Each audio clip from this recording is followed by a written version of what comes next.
2020년 우리 증시를 이끌 스몰캡을 분석해본다. 작지만 강한 종목은 무엇일까? 자문사가 뽑은 베스트 스몰캡과 투자 전략을 공개한다. 네, 신년 특집으로 마련한 이제 최강 스몰캡을 찾아라. 오늘은 자문사의 선택에 대해서 이야기 들어보도록 할게요. 리서치 RM 최성환 대표와 함께하겠습니다. 안녕하세요. 예, 안녕하십니까? 네, 안녕하세요. 네. 이제 2020년 사실 1월 효과가 좀 더 강할 거라고 기대했는데 뭐 여러 가지 변수들은 있었지만 네. 그래도 여전히 기대감이 큰 상황이거든요. 네. 2020년에 새로운 종목을 보기 앞서서 지난해 좀 잘 나왔던 종목으로 유추해 보자면 어떤 것들이 있었을까요? 네, 일단은 뭐 저희도 이번에 이제 그 원고를 받고 나서 한번 네. 이렇게 찾아보게 됐는데요. 5천억 원 언더의 기업들 가운데 시가총액이요. 5천억 원 이하의 그런 종목들 가운데 탑5 종목들을 이렇게 좀 선정을 해봤습니다. 그랬더니 그 필터링을 해봤더니 이원 컴포텍이라는 업체가 이제 최대 주주 변경이라든지 바이오 산업 진출을 과 관련된 그런 이슈들로 인해서 뭐 1,300% 정도 이렇게 주가 상승했었고요. 그리고 키네마스터라고 하는 업종은 이제 개인 투자자분들이 잘 아실 업종인데 이제 유튜브 동영상을 편집하는 그런 기술들이 부각이 되면서 주가가 좀 많이 올랐었고요. 대양금속 같은 경우에도 대주주 지분 매각이라든지 인수합병 관련된 그런 이슈들이 있었고 5G 관련해서는 뭐 KMW가 지난해 한 700% 정도 이렇게 상승을 했지만 이제 조단위 시가총액을 기록하고 있다 보니까 이 순위에서는 좀 빠져 있는 모습이고요. 대신에 이제 오이솔루션이 지난해에 이제 거의 300% 가까운 그런 수익률을 좀 보였습니다. 그리고 마지막으로 H&T 같은 경우도 이제 최근에 또 자율주행 관련된 그런 이슈들이 많이 부각되지 않았습니까? 않고 있습니까? 지난해에도 이제 자율주행이 상당한 그런 어떤 그 주도주의 역할들을 많이 했었는데 이와 함께 그 H&T가 지난해에 한 250%가량 주가가 좀 상승한 것으로 이렇게 좀 파악이 되고 있네요. 네. 네, 2019년에 이제 수익률 순위를 좀 꼽아주셨어요. 이원 컴포텍, 그리고 키네마스터, 대한금속, 오이솔루션, H&T 이렇게 5가지 종목에 대해 이야기해 주셨는데 그럼 이 종목들이 2020년에도 여전히 유망한 종목일지 아니면은 다른 종목군을 봐야 될지 저희가 미리 사전에 탑3 섹터 꼽아달라고 전해드렸거든요. 네. 첫 번째로 꼽은 업종 무엇인가요?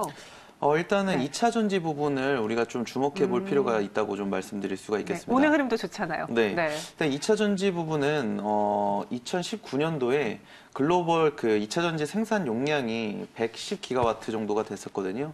근데 이런 부분들이 2025년까지 700에서 1100기가와트까지 확대될 그런 예상이 되고 있기 때문에 어떻게 보면은 시장 확대가 앞으로 향후 5년간은 뭐 좀 담보되어 있는 그런 시장이다라고 좀 말씀드릴 수 있겠습니다.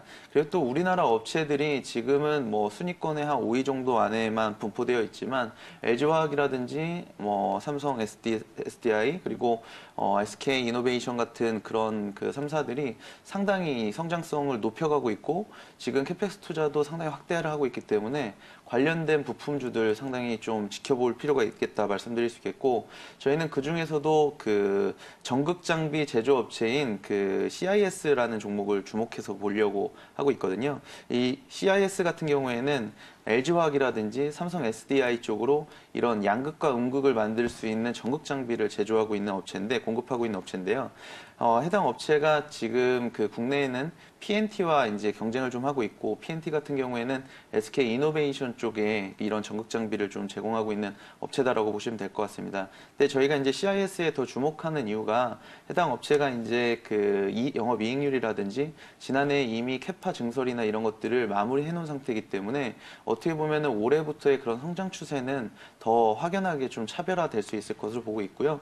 지금 동사는 국내에 있는 2개 업체뿐만 아니라 유럽에 있는 노스볼트사라고 하는 그 테슬라 출신의 운영진들이 만든 2차 전지 업체들 쪽에도 공급이 계속적으로 진행이 되고 있거든요. 그래서 이런 부분들도 감안하셔서 보신다면 올해 상당히 좀 실적 관련된 그런 쪽에 이제 성장세가 두드러지게 나타날 수 있을 것으로 보고 있습니다. 네, 첫 번째로는 2차 전지, 그래서 CIS를 유망 업종 탑 종목으로 꼽아주셨고 두 번째 유망 섹터는 무엇인지 이제 많은 분들이 이야기했던 것이 아직 안 나왔거든요. 네, 이제 5G 관련돼서 좀 말씀을 드려야 될 것 같은데요.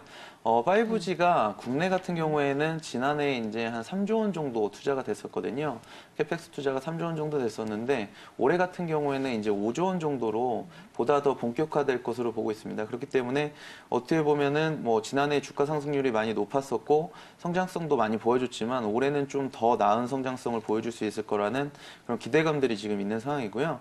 지난해에는 무선망 쪽에 이제 5G 투자가 많이 이루어졌다면 올해는 유무선망이 동시에 이루어지고 지난해에는 3.5GHz 대역대의 5G 투자가 많이 이루어진 반면에 올해는 이제 하반기에 28GHz 대역대의 그 5G 주파수 장비들이 이제 그 공급이 돼야 되거든요. 그래서 이런 부분에서 지난해보다 더 나은 그런 투자가 있을 것이고 그리고 그와 관련된 종목들에 대해서 좀 지켜볼 필요가 있다라고 좀 말씀드릴 수 있겠습니다.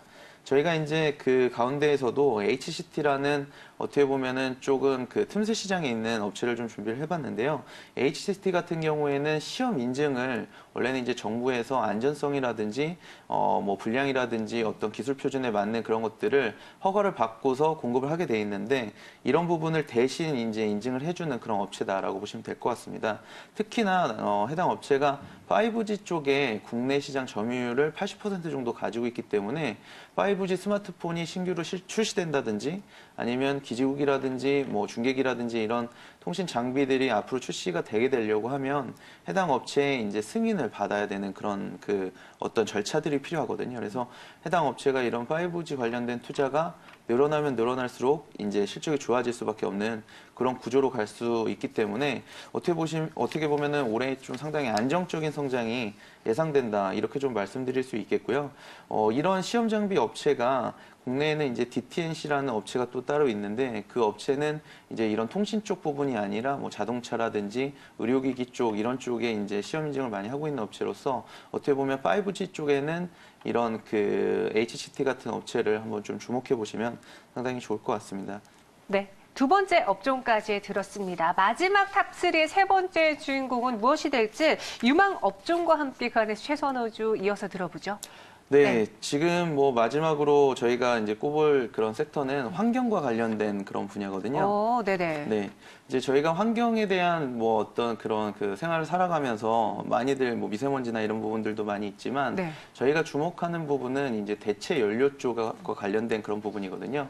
우리가 지금 뭐 2차 전지 시장도 많이 커지는 부분이 어떻게 보면은 환경적인 그렇죠. 이슈도 많이 있지 않습니까? 네. 그런데 올해 이제 그 미국의 대선이 있으면서 조 바이든이라는 이제 이제 대선 주자가 어떻게 보면은 이런 공약들을 이런 환경 쪽과 관련된 이슈들을 많이 이제 부각을 시키고 있거든요. 네. 어떻게 보면은 트럼프와 이런 쪽에 경쟁을 하려고 하는 그런 어떤 가장 중요한 그런 공약이라고 할 수 있겠고 이런 부분들이 이제 미국 시장에서 많이 이슈가 되게 되면서 대체 연료와 관련된 그런 시장이 많이 확대가 될 것으로 보고 있습니다. 그 중에서도 최근에 이제 그 바이오 디젤이라고 해서 차량용 경유에 의무 탑재되고 있는 그런 그 바이오 디젤 비중이 국내에는 지금 한 3% 정도가 되거든요. 근데 해외에는 5%에서 7%까지 늘리고 있는 그런 추세에 있기 때문에 어떻게 보면 우리나라에도 이렇게 바이오 디젤을 그 의무 혼합할 수 있는 그런 비율들이 계속적으로 올라갈 수 있을 것으로 보고 있습니다. 그래서 이런 부분과 관련된 그런 업체로 오늘 JC케미칼이라는 업체를 좀 소개시켜 드리려고 하는데요. 이 업체가 어떻게 보면은 그 바이오 디젤 쪽 분야에서 우리나라에 아주 선두권에 있는 업체다라고 보시면 될 것 같고요. 그리고 또 바이오 중유가 그 벙커 CU를 이제 대체를 하게 되는데 이 선박용 벙커 CU가 최근에 이제 황이 많이 나온다는 그런 문제들로 인해서 어떻게 보면은 그 지금 LNG선이 많이 또 발주가 되고 있지 않습니까? 네. 그런 과도기 가운데에서 어떻게 보면은 그 바이오 중유를 사용하는 그런 선박들이 많아질 수 있을 것 같습니다. 그래서 수요들이 많이 늘어날 수 있을 것 같고 그리고 그 미중 간의 무역 분쟁이 상당히 완화가 되면서 어떻게 보면은 중국에서 미국의 곡물들을 많이 수입하고 있지 않습니까?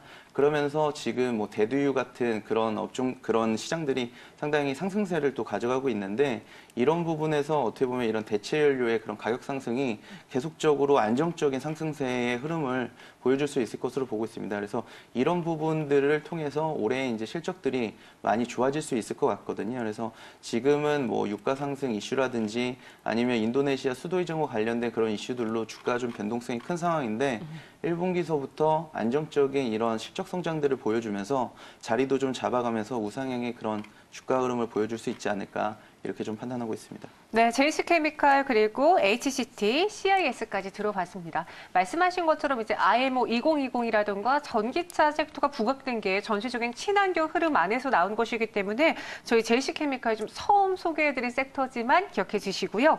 이외에 새내기주도 봐야 되잖아요. 잘 네. 모르시는 분들 많아요. 2020년에 유망되는, 그러니까 기대되는 새내기주는 무엇이 있을까요? 예, 뭐 상장 일정이 아직 나오질 않아서 제가 이제 네. 언제 딱 상장이 된다고 말씀드리지는 못하겠지만 지난해 이제 상장 실질 예비 심사에 통과한 업체 가운데에서 지금 상장되어 있는 업체 자회사가 있습니다. 그러니까 네. 톱텍의 자회사 레몬에 대해서 좀 설명드리려고 하거든요.